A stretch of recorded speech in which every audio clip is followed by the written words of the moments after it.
મારું નામ ધીરજ છે. ઊંડી અંધકાર રાત હતી. રસ્તો સુમસામ હતો અને હું મારું રેસ્ટોરન્ટ બંધ કર્યા પછી ઘરે પાછો આવી રહ્યો હતો. આખા દિવસનો થાક હતો અને હું સંપૂર્ણપણે જાગી રહ્યો હતો. મેં મારા ખિસ્સામાં હાથ નાખ્યો તો ત્યારે મારા હાથમાં ઘણી નોટો આવી. પછી મને દિલાસો મળ્યો કે ચાલો, આજે પણ ઘણી કમાણી કરી લીધી છે. હું મારી બાઇક પર મારા ઘર તરફ જતો હતો ત્યારે અચાનક મેં સુમસાન રસ્તા પર ચાલતી એક વિચિત્ર અવાજ સાંભળ્યો. હું ગભરાઈ ગયો અને મેં એક સ્ટ્રોકમાં બ્રેક માર્યો. મારી બાઇક અટકી ગઈ.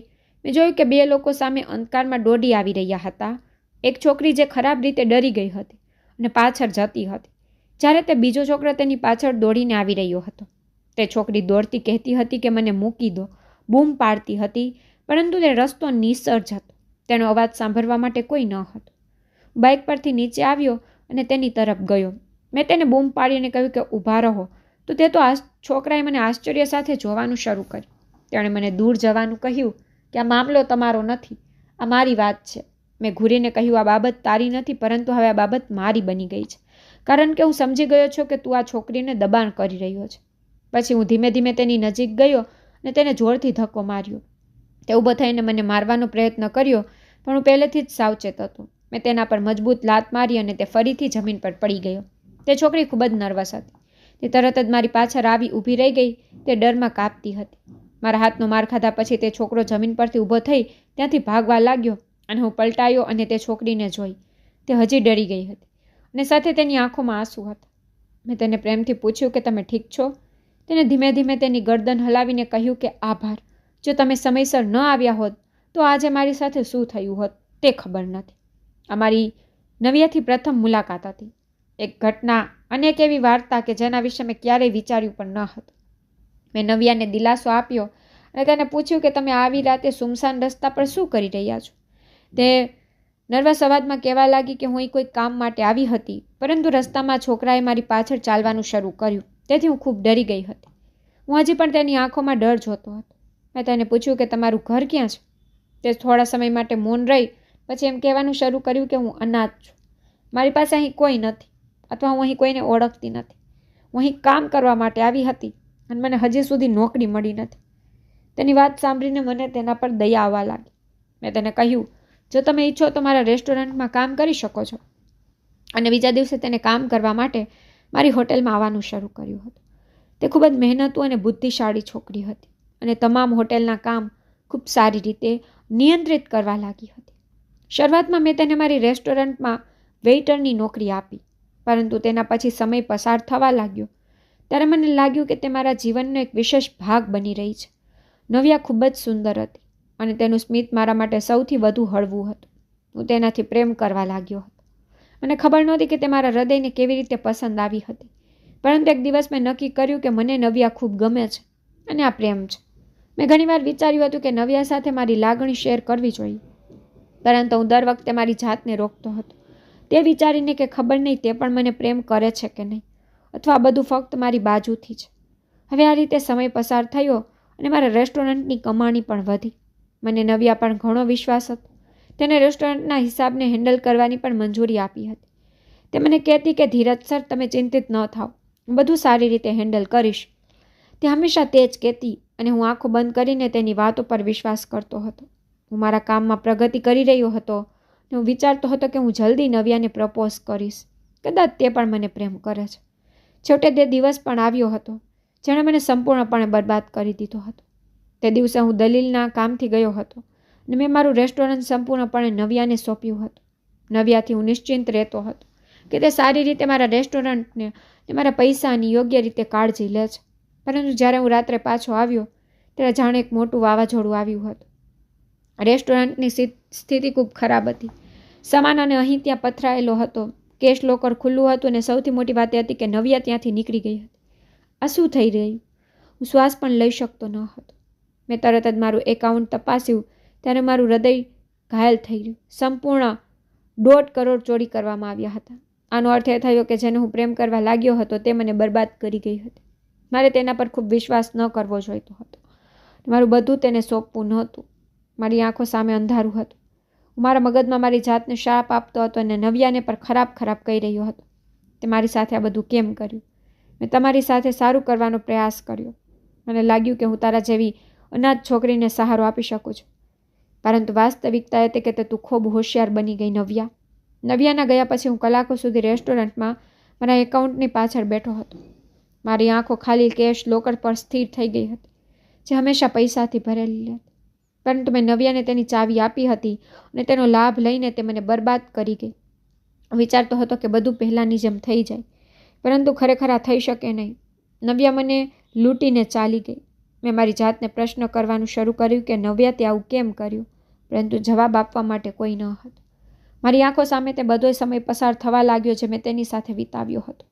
તે જ પ્રથમ મીટિંગ જ્યારે મેં તેને તે છોકરાથી બચાવી હતી અને મારા રેસ્ટોરન્ટમાં નોકરી માટે રાખી હતી. તે સમયે જ્યારે મેં તેના પર વિશ્વાસ કર્યો, આજે જ્યારે હું સંપૂર્ણપણે બરબાદ થઈ ગયો છું, ત્યારે મને સમજાયું કે આપણે કોઈ પણ માનવી પર એટલી સરળતાથી વિશ્વાસ કરવો જોઈએ નહીં. બીજા દિવસે રેસ્ટોરન્ટના માલિક મારી સામે ઊભા રહ્યા હતા. તેણે મને ગુસ્સામાં કહ્યું કે ધીરજ, તમે મારા રેસ્ટોરન્ટને સંપૂર્ણપણે બરબાદ કરી નાખ્યું અને તેનો નફો દરેક વસ્તુ લૂંટાવી દીધી. મેં લાચારીથી કહ્યું કે ના સર, આમાં મારો કોઈ દોષ નથી. તેણે કહ્યું કે તે તમારી ભૂલ છે કે તમે તે છોકરી પર વિશ્વાસ કર્યો. તમે તે અજાણી છોકરી પર આટલો વિશ્વાસ કેમ કર્યો? તમારે આજે તેના પરિણામનો ભોગ ભોગવવા પડે છે. તમારા જેવા મૂર્ખ લોકોને કારણે વ્યવસાય ફક્ત બગડે છે. રેસ્ટોરન્ટના માલિક બૂમ પાડવા લાગ્યા. પછી તેણે કહ્યું કે જેણે મારી સ્વેન્નાને ઉડાવી દીધી હતી કે ગઈકાલથી તમે મારા રેસ્ટોરન્ટમાં મેનેજર નથી. હું તમને નોકરીમાંથી બહાર કાઢું છું. તમે મને બરબાદ કરી દીધું. હવે શું આવી સ્થિતિમાં તમને આશા છે કે હું અહીં તમને નોકરી પર રહેવા દઈશ? તમને નોકરીમાંથી કાઢી મૂકવામાં આવ્યા છે. મેં સરની સામે મારા હાથ જોડીને કહ્યું કે સર, આમાં મારો કોઈ દોષ નથી. બધી ભૂલ નવ્યાની છે. તેમણે કહ્યું કે બધી ભૂલ નવ્યાની છે તો તેને લાવવાની ભૂલ પણ તમારી હતી.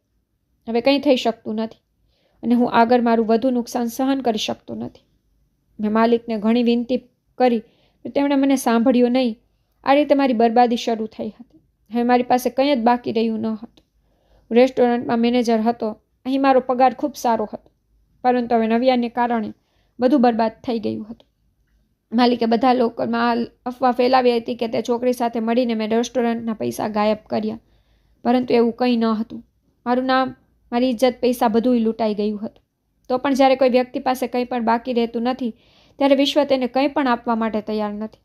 મારું હૃદય ખરાબ રીતે તૂટી ગયું હતું, પરંતુ હું હાર માનવાવાળામાંથી ન હતો. સવારમાં દરવાજાના જોરથી ખખડાવતું હતું. ઊંઘ મારી આંખોથી પ્રભુત્વ ધરાવતી હતી અને ખૂબ મુશ્કેલીથી હું દરવાજા ખોલવા માટે ઊભો થયો. જ્યારે મેં દરવાજો ખોલ્યો ત્યારે અમારા ઘરનો મકાન માલિક સામે ઊભો હતો. તેનો ચહેરો ક્રોધથી લાલ હતો. તેણે કહ્યું, ધીરજ, તે છેલ્લા 3 મહિના પહેલાં મને કહ્યું હતું કે તું મને આવતા મહિનામાં ભાડું આપીશ અને છેલ્લા 3 મહિનાથી તે મને તે જ કહી રહ્યો છું, પરંતુ હવે હું તારી કંઈ પણ વાત સાંભળીશ નહીં. હવે તારે મારું ઘર ખાલી કરવું પડશે. તે યોગ્ય રીતે કહી રહ્યા હતા, કારણ કે નવ્યા 3 મહિના પહેલાં મને લૂંટી અને ગઈ હતી. મારી પાસે નોકરી નહોતી અને હવે ઘર પણ હાથથી જઈ રહ્યું હતું. આંખોમાં જે ઊંઘ હતી તે ગાયબ થઈ ગઈ હતી. મેં મકાન માલિકને વિનંતી કરી કે હું નોકરી શોધી રહ્યો છું. જેમ મને નોકરી મળશે હું તમને ભાડું આપીશ. પણ મકાન માલિક મારું કંઈ પણ સાંભળવા માટે તૈયાર ન હતા. મેં તેને કહ્યું કે તમે મને થોડા દિવસ આપો, હું પૈસા ગોઠવીશ અને તમારું બધું ભાડું તમને સાથે આપીશ. મકાન માલિક હસવા લાગ્યા અને કહેવાનું શરૂ કર્યું કે દર વખતે તું આ સમાન સંવાદ બોલે છે. હું કંટાળી ગયો છું. હવે તારી પાસે બહાનાનો સમય નથી. કાલ સુધી મારું ઘર ખાલી કર, નહીં તો હું મારા માણસોને મોકલીશ. તારો બધો સામાનને ઘરની બહાર કાઢાવીશ. મેં કહ્યું, ના માલિક, આમ ન કરો. વાતને સમજવાનો પ્રયત્ન કરો. ઘર મારા માટે છેલ્લું સમર્થન છે. પરંતુ તેના ચહેરા પર મારા માટે કોઈ નરમાઈ નહોતી. તેને કહ્યું કે આ મારું ઘર છે અને હું તને અહીં મફતમાં રહેવા દેતો નથી. આ કહી તે જવા લાગ્યો, પરંતુ જતાં પહેલાં તેણે મને છેલ્લી ચેતવણી આપી. જો તે આવતીકાલ સુધી મારું ઘર ખાલી ન કર્યું તો હું મારા માણસોને મોકલીશ અને મારું ઘર ખાલી કરાવી શકું છું. હું મારું માથું પકડીને દરવાજા પર બેસી ગયો હતો. હવે શું કરવું, ક્યાં જવું તે હું સમજી શકતો નહોતો. પૈસાની વ્યવસ્થા ક્યાંથી કરું? મારી આંખો સામે અંધકાર આવવા લાગ્યો.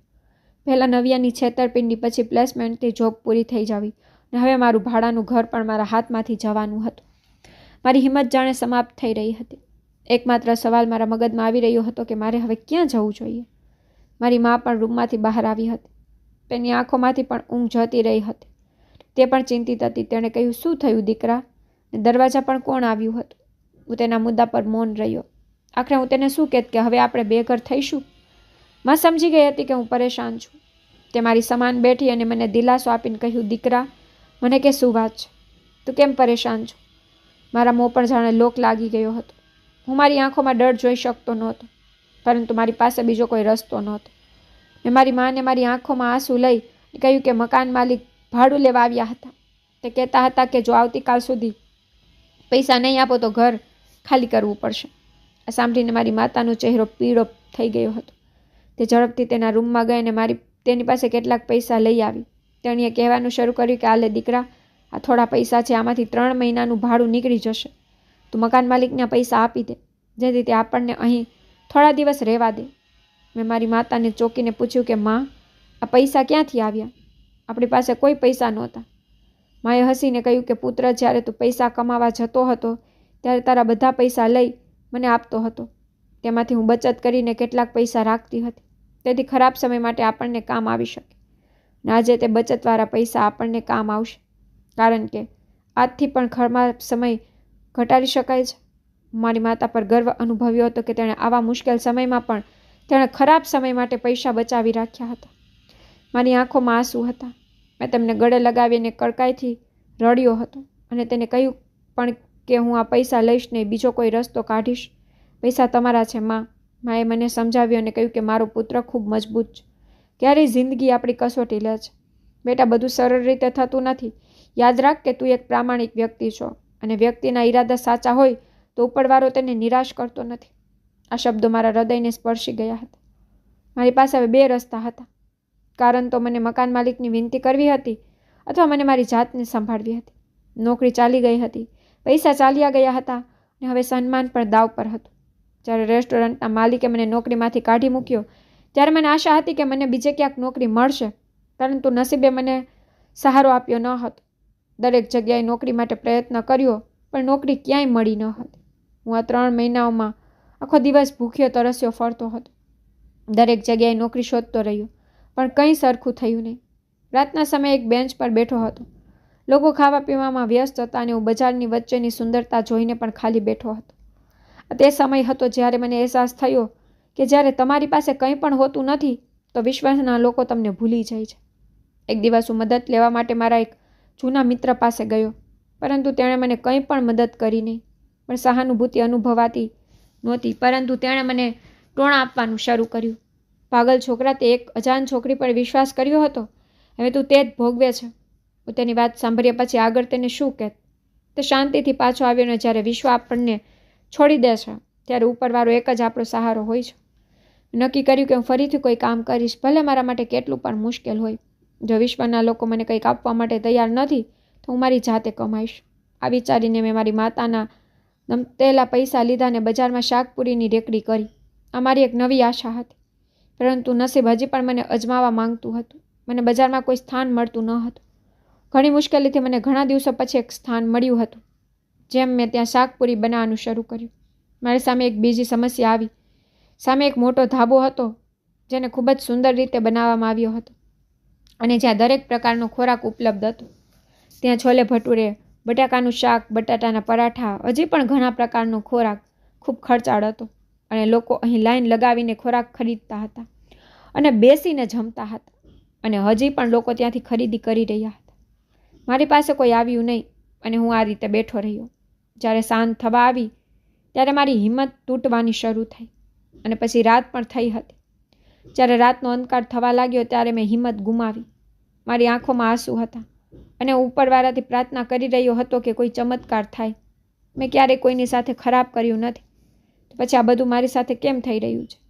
હવે ખૂબ જ રાત થઈ ગઈ હતી. મેં વિચાર્યું કે મારે હવે ઘરે જવું જોઈએ. હું ખાલી હાથે મારી રેકડીનો સામાન બંધ કરવા લાગ્યો ત્યારે અચાનક 2 બાળકો મારી પાસે આવ્યા, કહેવાનું શરૂ કર્યું કે કાકા, અમને શાકપુરી ખવડાવો, અમને ખૂબ જ ઝડપથી ભૂખ લાગી છે. અમારી માંદી માં પણ ઘરે ભૂખ્યા છે. ઉપરવાળાના નામે કંઈક આપો. તે બંને નિર્દોષ બાળકોએ તેના નાના હાથ મારી સામે ફેલાવ્યા. તે બંનેને જોઈને મારું હૃદય તડપતું હતું. મેં મારી રેકડી પર નજર કરી, જ્યાં મારી બધી શાકપુરી રાખી હતી, જે ગ્રાહકને વેચવા માટે મેં બનાવી હતી, જે સવારથી અત્યાર સુધી વેચાઈ ન હતી. મેં કંઈ પણ વિચાર્યા વિના તે બાળકોને ખોરાક આપ્યો. કહ્યું કે પુત્રા, લઈ જાઓ, તમારા ઘરે જાઓ અને તમારી મા અને બાકીના ભાઈ બહેનો સાથે ખુશીથી ખાઓ. બાળકો ખુશ થયા હતા. તેના ચહેરા પર ઘણી ચમક આવી હતી, જે કદાચ તેના પેટની ભૂખે તેનાથી છીનવી લીધી હતી. મારી પાસે જેટલું પૂરી શાક હતું તે મેં આપ્યું હતું. હવે મારી પાસે કંઈ જ નહોતું, કારણ કે આજે મારો પહેલો દિવસ હતો, તેથી મેં થોડો ખોરાક બનાવ્યો હતો અને તે ખોરાક પણ વેચાણો ન હતો. હવે હું સંપૂર્ણપણે ખાલી હાથ હતો. જ્યારે હું ઘરે ગયો ત્યારે મને ખાવાની ખૂબ જ સુગંધ આવી રહી હતી. જોયું કે માં રસોડામાં ખૂબ જ સ્વાદિષ્ટ ખોરાક રાંધતી હતી. માએ મને કહ્યું, પુત્ર, કોઈ અમારા ઘરે રાશન મોકલ્યું છે. ઘણું આ સાંભળીને સતબત થઈ ગયો. એક પ્રકારનો ચમત્કાર હતો. મેં કહ્યું, માં, રાશન કોણ લાવ્યું હતું? માએ કહ્યું કે ખબર નહીં પુત્ર કોણ હતું, પણ કોઈ અજાણી વ્યક્તિ હતો. તેણે મને તેનું નામ પણ ઉલ્લેખ કર્યો ન હતો. બસ હસીને ચાલ્યો ગયો. મારી આંખોમાં આંસુ હતા અને અમે બંને માતા પુત્રએ ભેટ ભરીને ખોરાક ખાધો હતો. બીજા દિવસે હું ફરીથી બજારમાં ગયો હતો અને મેં શાકપુરીની રેકડી ખોલી અને ગ્રાહકના આવવાની રાહ જોવાનું શરૂ કર્યું. પણ આજે પણ કોઈ ગ્રાહક આવ્યો નહીં. દિવસથી રાત થઈ ગઈ હતી અને ફરીથી મારી હિંમત તૂટી ગઈ. જ્યારે રાત થઈ ત્યારે એક છોકરો મારી રેકડી પાસે આવ્યો અને મને કહેવા લાગ્યો, મને તમારી રેકડીના તમામ ખોરાકને ખરીદવા માંગુ છું. મેં તેને તમામ ખોરાક આપ્યો. તેણે ત્યાં રમતા બાળકોને શાકપુરી આપી. આ છોકરો એ જ હતો જેણે મારા ઘરમાં રાશન મોકલ્યું હતું. પરંતુ મને આશ્ચર્ય થયું કે આ છોકરો કોણ છે. તે ત્યાંથી નીકળી ગયો હતો. હું મારા ઘરે આવ્યો અને હું વારંવાર વિચારતો હતો કે તે છોકરો કોણ હતો. હું સમજી શકતો નહોતો કે આ બધું મારી સાથે મારા કોઈ નેકીના બદલે થઈ રહ્યું હતું અથવા કોઈ સંયોગ હતો. આગલી સવારે હું ફરી બજાર પહોંચ્યો. હવે મારામાં એક નવો પ્રોત્સાહન હતો. મેં વિચાર્યું કે જો કાલે કોઈ વ્યક્તિએ મારી રેકડીનો તમામ ખોરાક ખરીદ્યો હતો તો આજે કોઈ ચોક્કસપણે આવશે. મેં રેકડી ખોલી, શાકપુરી તૈયાર કરી અને આશા સાથે રાહ જોવાની શરૂ કરી. પરંતુ તે દિવસે પણ કોઈ ગ્રાહક આવ્યો ન હતો. દિવસો આ રીતે પસાર થવા લાગ્યા. ત્યાં આજુબાજુના બધા લોકો મને વિચિત્ર આંખોથી જોતા હતા. કહેતા કે આ કામ તારા બસનું નથી. કોઈ તારી શાકપુરી ખરીદતી નથી ને તું અહીં આવી અને તારો સમય બગાડે છે. ફરીથી રાત થઈ અને તે છોકરો ફરીથી આવ્યો. તે વ્યક્તિ અંધારામાં મૌન રીતે આવ્યો અને મારી રેકડીનો તમામ ખોરાક ખરીદ્યો. પછી તેણે ત્યાં ગરીબ લોકોને અને બાળકોમાં વેચ્યો.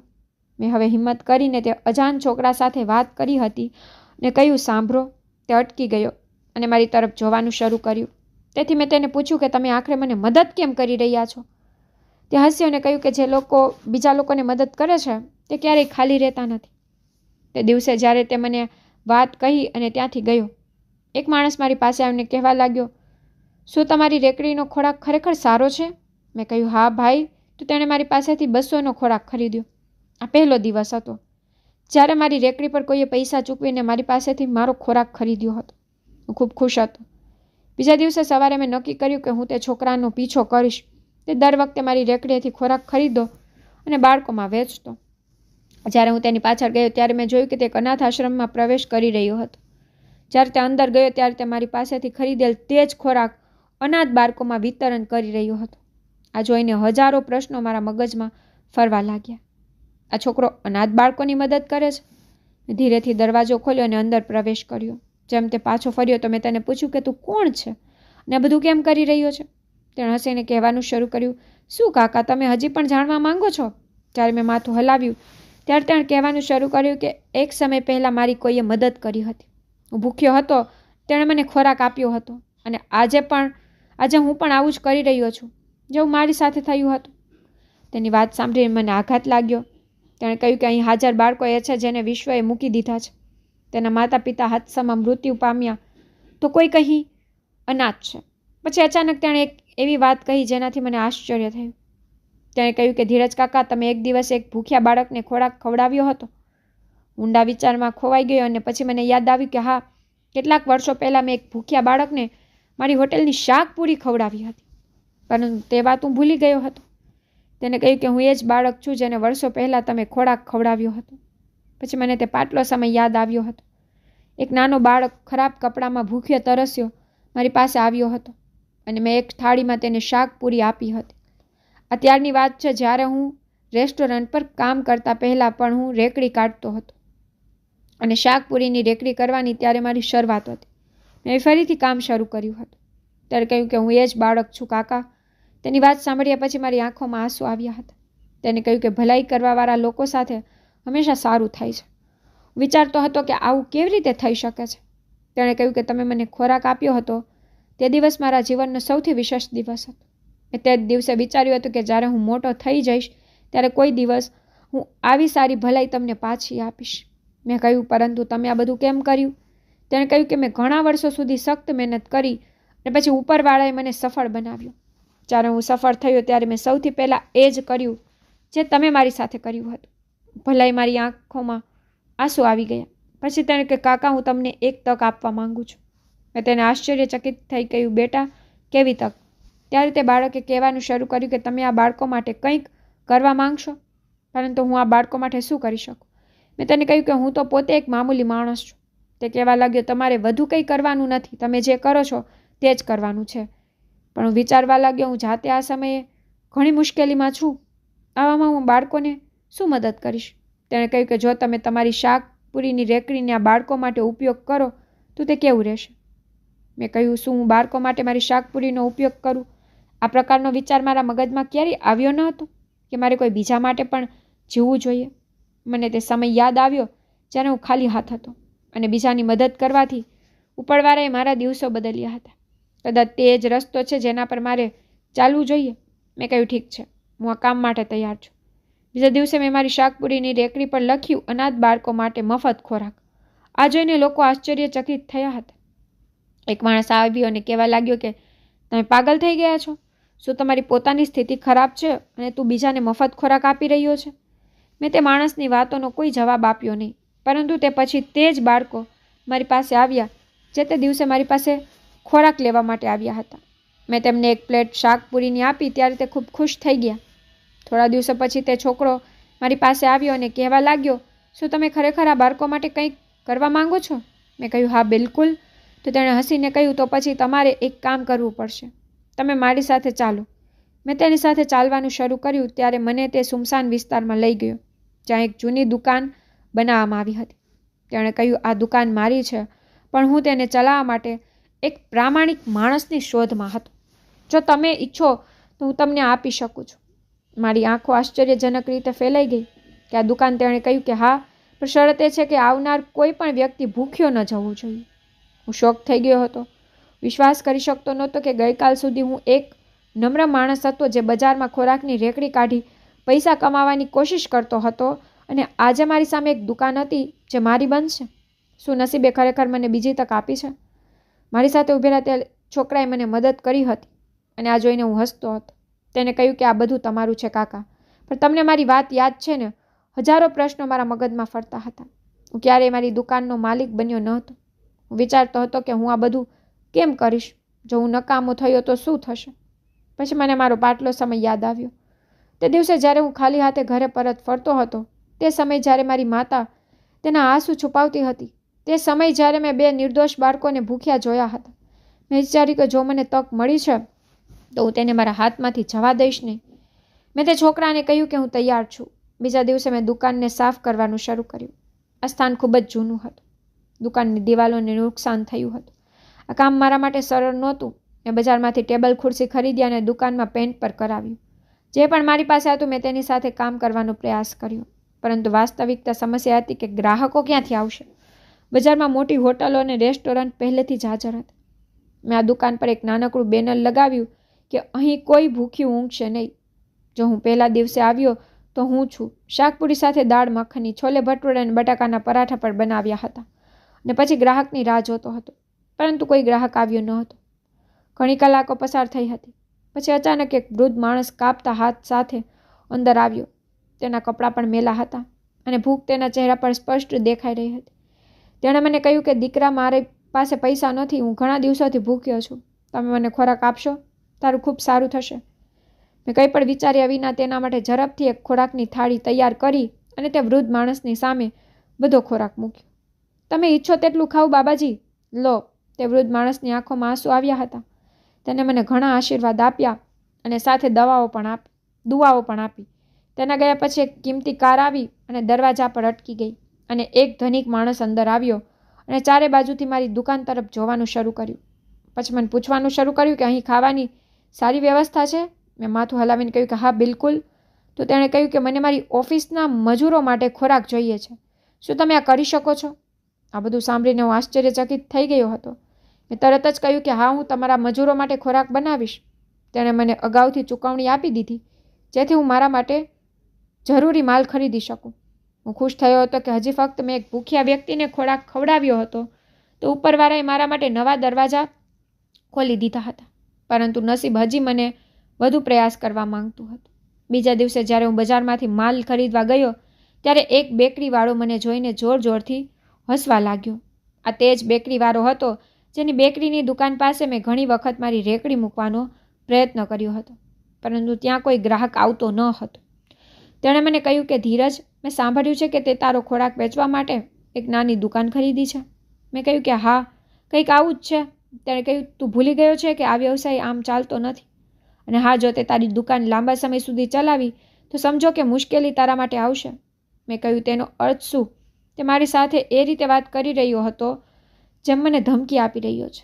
મેં તેની વાતની અવગણના કરી અને મારી દુકાન પર પાછો આવ્યો. પરંતુ જ્યારે મેં સાંજે મારી દુકાનનું હોટેલ ખોલ્યું ત્યારે મેં જોયું કે મારા ગેસ સિલિન્ડરમાંથી ગેસ પૂરો થઈ ગયો છે. ચાલુ પણ બગાડવામાં આવ્યો હતો અને માલ પણ ગુમ હતો. આ કેવી રીતે શક્ય છે? બેકરીવાળાનું નામ મારા મગજમાં આવ્યું હતું. જરૂર આ તેની ચાલ છે. શું તે મારા રસ્તામાં મુશ્કેલી કરવા માટે આવી ક્રિયાઓ કરી શકે છે? પરંતુ મેં મારી જાતને નિયંત્રિત કરી, કારણ કે હું કોઈ ખોટું પગલું ભરવા માંગતો ન હતો.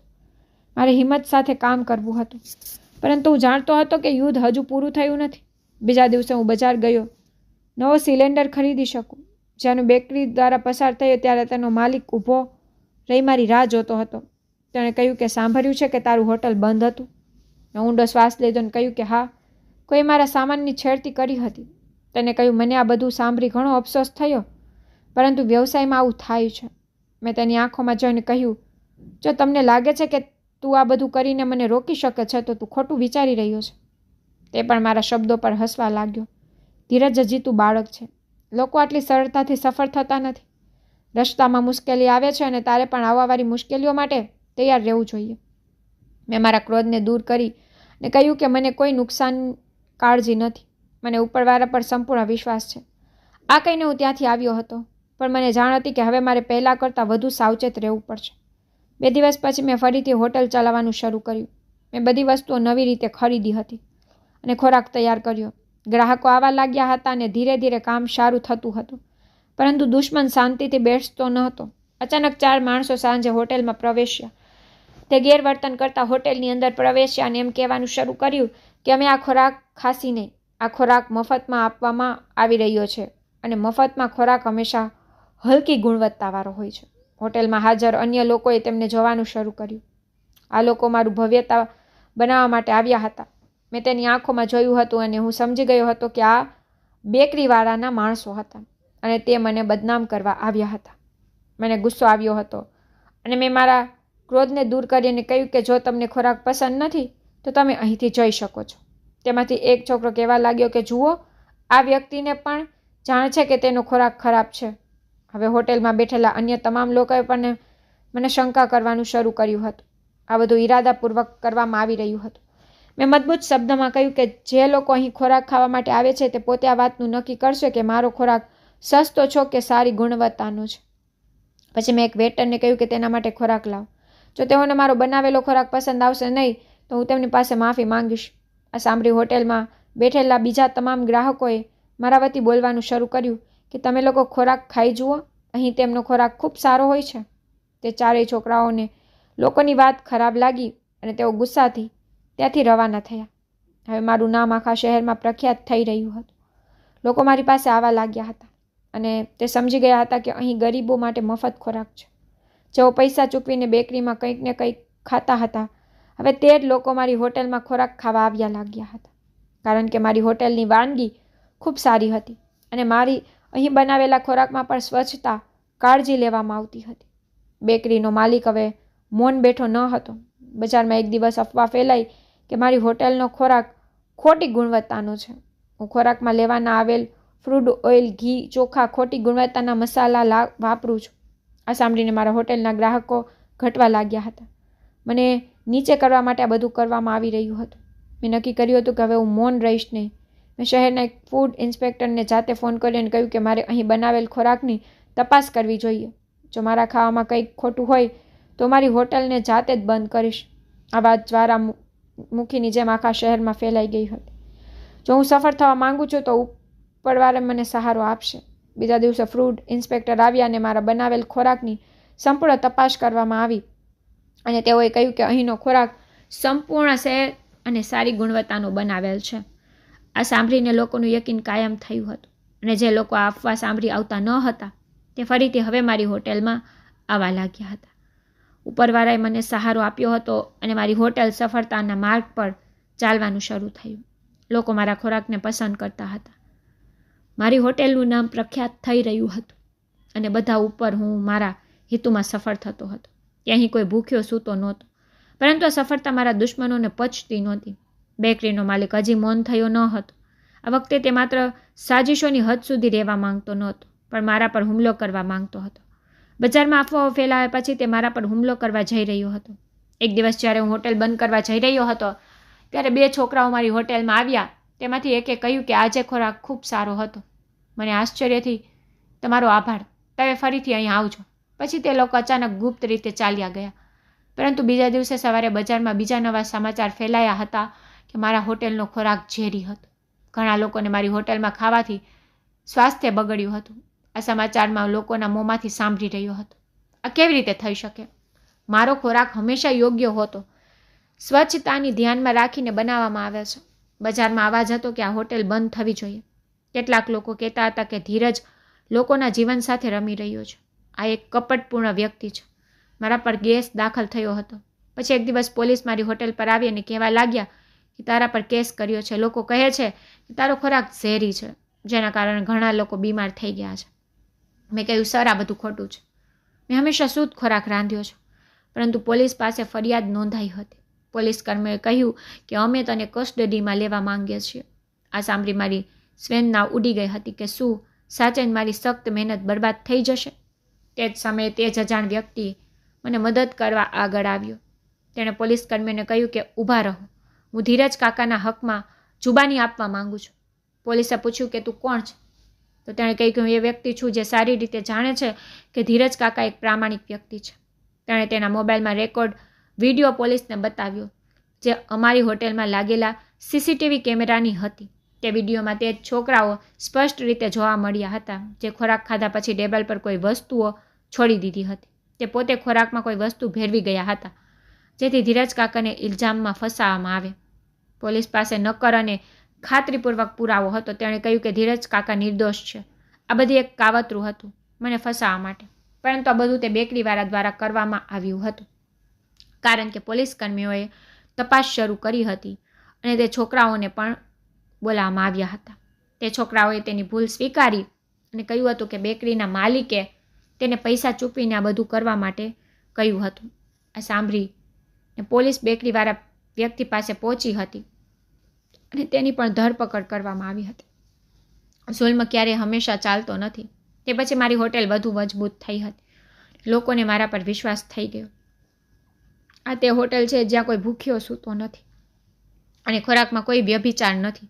હવે હું આ હોટેલને વધુ આગળ વધારીશ જેથી વધુ લોકોને ખાવાની તક મળી શકે. આ ભલાઈનું સફર હતું, કોઈ તેને રોકી શકતું નહોતું. મારું જીવન એક યુદ્ધ જેવું હતું. પહેલાં નવ્યાઈ મારી સાથે છેતરપિંડી કરી, પછી બેરોજગારીએ મને અજમાવ્યો અને હવે બેકરીવાળા વ્યક્તિએ મારી વિરુદ્ધ કાવતરું ઘડ્યું હતું. હું ક્યારેય કોઈનું ખરાબ ઈચ્છતો નહોતો. પછી મારી સાથે એવું કેમ થઈ રહ્યું હતું?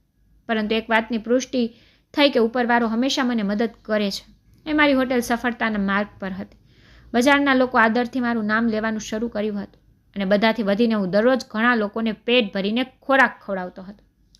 હવે મારા જીવનમાં એક બીજો મોડ આવ્યો. એક દિવસ હોટેલમાં એક મહિલા આવી. હું વ્યસ્ત હતો પણ જેમ મેં તેને જોઈ તો ઊભો થઈ ગયો હતો. આ દીપિકા હતી. તે જ દીપિકા જેને મારી માતા દ્વારા પસંદ કરવામાં આવી હતી અને મેં તેને જાતે જ નકારી હતી. પરંતુ તે મારી હોટેલમાં શું કરી રહી હતી? તેણે મને કહ્યું, તમને હજી પણ યાદ છે કે તમારી માતાએ શું કહ્યું હતું ધીરજ? જ્યારે તેણે કહ્યું હતું કે દીપિકા તમારા માટે ખૂબ સારી છે પરંતુ તમે નવ્યાને પસંદ કરી હતી. મેં તેની વાત પર નજર ચોરી કરી દીધી અને કહ્યું, હા, મને સારી રીતે યાદ છે. દીપિકાએ એક ઊંડો શ્વાસ લીધો અને કહેવા લાગી કે હું અહીં તમને તમારા જીવનની સૌથી મોટી તક આપવા માટે આવી છું. ધીરજ, મેં ચોંકીને તેની તરફ જોઈને કહ્યું, તક? કેવી તક? દીપિકાએ એક ફાઇલ મારી સામે રાખી કહેવા લાગી, આ મારા પિતાની જમીનના કાગળ છે. જો તમે ઈચ્છો તો હું આ જમીનને અનાથ આશ્રમ માટે આપી શકું છું.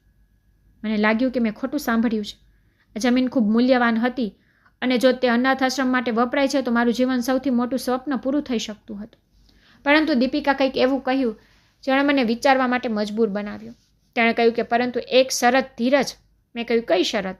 તેણે ગંભીર થઈ કહ્યું કે જો હું આ જમીન આપું તો બદલામાં તમારે મારી સાથે લગ્ન કરવા પડશે. મને આ સાંભળીને આશ્ચર્ય થયું હતું. આ કેવી પરીક્ષા હતી?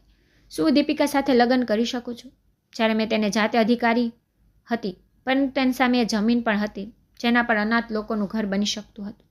જો મેં આ તક મૂકી તો કદાચ આ બાળકો કાયમ માટે લાચાર રહેશે. દીપિકાના શબ્દો મારા મગજમાં વારંવાર પડઘો પાડતા હતા. તેણે કહ્યું જો હું આ જમીન આપું છું તો બદલામાં તમારે મારી સાથે લગ્ન કરવા પડશે. મેં મારા આખા જીવન દરમિયાન ઘણા નિર્ણયો લીધા છે, કેટલાક સાચા તો કેટલાક ખોટા, પરંતુ આ નક્કી કરવું ખૂબ મુશ્કેલ હતું. મેં દીપિકાને એકવાર નકારી હતી તો હું તેને સ્વીકાર કરી શકતો હતો? શું અનાથ બાળકો માટે આ બલિદાન આપી શકતો હતો? મેં દીપિકા તરફ જોયું અને વિચાર્યું કે શું આ પણ મારા માટે કોઈ આજમાઈશ છે? જો મને આ જમીન મળી જાય તો મારું સૌથી મોટું સ્વપ્ન પૂર્ણ થઈ શકે છે. મેં વિચાર્યું કે જો હું લગ્ન માટે હા કરીશ તો શું આ લગ્ન મારા માટે બલિદાન હશે અથવા સાચા પ્રેમમાં બદલશે? જો હું ના પાડીશ તો શું હું અનાથ બાળકો માટે મારી ફરજ પૂરી કરી શકીશ નહીં?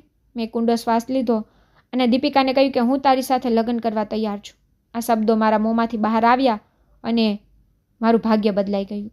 મારી માં ખુશ હતી, અનાથ આશ્રમના લોકો ખુશ હતા અને મારા લગ્નના સમાચાર ચાર બાજુ ફેલાઈ ગયા હતા. પરંતુ મારા લગ્નના દિવસે એક વિચિત્ર અકસ્માત થયો હતો. તે જ અજાણ વ્યક્તિ મારા ઘરે આવ્યો હતો. તેણે લગ્ન કરતી વખતે મને અટકાવ્યો હતો અને કહ્યું રોકો ધીરજ કાકા, તમારે લગ્ન કરવાની જરૂર નથી. મેં કહ્યું હતું ઊભા રહો ધીરજ કાકા, તમને આ લગ્ન કરવાની જરૂર નથી. મેં કહ્યું શું? મને આશ્ચર્ય થયું. તો તેણે મને કહ્યું કે આ જમીન પહેલેથી જ અનાથ આશ્રમના નામે છે. તેણે મને કાગળ કાઢી બતાવ્યા અને કહ્યું કે તમને છેતરપિંડી કરવામાં આવી છે. સાંભળીને મારી આંખો આશ્ચર્યજનક સાથે ફેલાઈ ગઈ. તો શું દીપિકા ઈરાદાપૂર્વક મારી સાથે લગ્ન કરવા માંગતી હતી? જ્યારે મેં દીપિકા તરફ જોયું ત્યારે તે મૌન ઊભી હતી. તેની આંખોમાં એક વિચિત્ર દુઃખ હતું. આ શું છે દીપિકા? તે લાંબા સમય સુધી મૌન રહીને પછી કહેવાનું શરૂ કર્યું કે હા તે સાચું છે, પણ મેં તમને નુકસાન પહોંચાડવા માટે આ બધું કર્યું નથી, પરંતુ હું તમને પ્રેમ કરું છું. મેં તમને મેળવવા માટે આ બધું કર્યું. તેની આંખોમાં આંસુ હતા. દીપિકાએ કહ્યું કે જ્યારે તમે મને ના પાડી હતી ત્યારે મેં તમારા માટે પ્રાર્થના કરી હતી. જ્યારે તમે નવ્યાને કારણે બરબાદ થઈ ગયા હતા ત્યારે પણ મેં તમારા માટે પ્રાર્થના કરી હતી. અને જ્યારે તમારી પાસે કંઈ પણ નહોતું ત્યારે પણ મેં તમને મૂક્યા નહોતા. તો શું આ બધો દીપિકાનો પ્રેમ હતો? મારું મન મારી જાતને નિયંત્રિત કરી શકતું ન હતું. મેં હંમેશા દીપિકાને અવગણી હતી, પરંતુ તે મારા માટે ખૂબ ગંભીર હતી. લગ્નના ક્ષણ પર મારી સામે આ સત્ય આવું કે તે જમીન પહેલેથી જ અનાથ આશ્રમના નામે હતી મને અંદરથી તોડી નાખ્યો હતો. મેં દીપિકા તરફ જોયું. તેની આંખોમાં દિલગીર હતી, પણ મારા માટે પ્રેમ પણ હતો. દીપિકાએ કહ્યું કે મેં તમને મેળવવા માટે આ બધું કર્યું કારણ કે હું હંમેશા તમને ઈચ્છતી હતી. મારા પગલાઓ ધ્રુજવા લાગ્યા. મેં કહ્યું કે જો તને ખબર હતી કે આ જમીન પહેલેથી જ અનાથ આશ્રમના નામે છે તો પછી તે લગ્નની શરત કેમ મૂકી? તેણે કહ્યું કે કારણ કે હું જાણતી હતી કે જો હું તમારી સાથે આ શરત ન મૂકત તો તમે ક્યારેય મારી સાથે લગ્ન કરત નહીં. ખરેખર મેં આ દેખાવ સાથે ક્યારેય તેની તરફ જોયું નથી. તો શું હું તેના પર વિશ્વાસ કરી શકું છું? મને મારી માની વાત યાદ આવી. માએ કહ્યું કે પુત્ર દીપિકા નવ્યાની જેમ નથી. અને પછી નવ્યાનો ચહેરો મારી આંખો સામે આગળ ફરવા લાગ્યો. મેં મારી આંખો બંધ કરીને નવ્યા પર વિશ્વાસ કર્યો હતો. તેને મને બરબાદ કરી દીધો હતો, પણ શું દીપિકા પર વિશ્વાસ કરી શકતો હતો? જ્યારે બધા મારા જવાબની રાહ જોતા હતા ત્યારે આખા રૂમમાં મૌન હતો. પછી મેં કુંડો શ્વાસ લીધો અને દીપિકા તરફ જોઈને કહ્યું કે હું તારી સાથે લગ્ન કરવા તૈયાર છું. મારા મોંમાંથી આ શબ્દ બહાર આવતા મારું ભાગ્ય બદલાઈ ગયું હતું. દીપિકાએ તેની આંખો બંધ કરી અને રડવાનું શરૂ કર્યું, પરંતુ આ આંસુ ખુશીના હતા. મારી માતાની આંખોમાં ચમક હતી અને અનાથ આશ્રમના બાળકોની ખુશીથી તાળીઓ વગાડતા હતા. આ લગ્ન એક કોન્ટ્રાક્ટ નહોતો, પણ એક શરૂઆત હતી. મેં દીપિકાને નકારી હતી, પણ ઉપરવાળાએ તેને પણ મારા ભાગ્યમાં લખી દીધી હતી.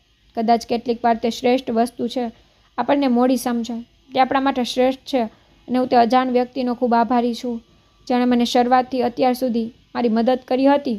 તેનું નામ રિષભ હતું અને રિષભ મારી જેમ એક ગરીબ છોકરો હતો જેની ઉપરવાળા નસીબ બદલ્યું હતું અને પછી તેની જેમ મારું નસીબ પણ બદલ્યું હતું. તો મિત્રો, ઉમ્મીદ કરું છું કે તમને મારી વાર્તા ગમી હશે. વાર્તા ગમી હોય તો વિડીયોને લાઇક કરો અને ચેનલમાં નવા હોય તો ચેનલ પર સબસ્ક્રાઈબ કરો અને હા નોટિફિકેશન બેલને જરૂરથી દબાવો જેથી આગલી અપડેટ તમને પહેલાં મળી રહે. ધન્યવાદ.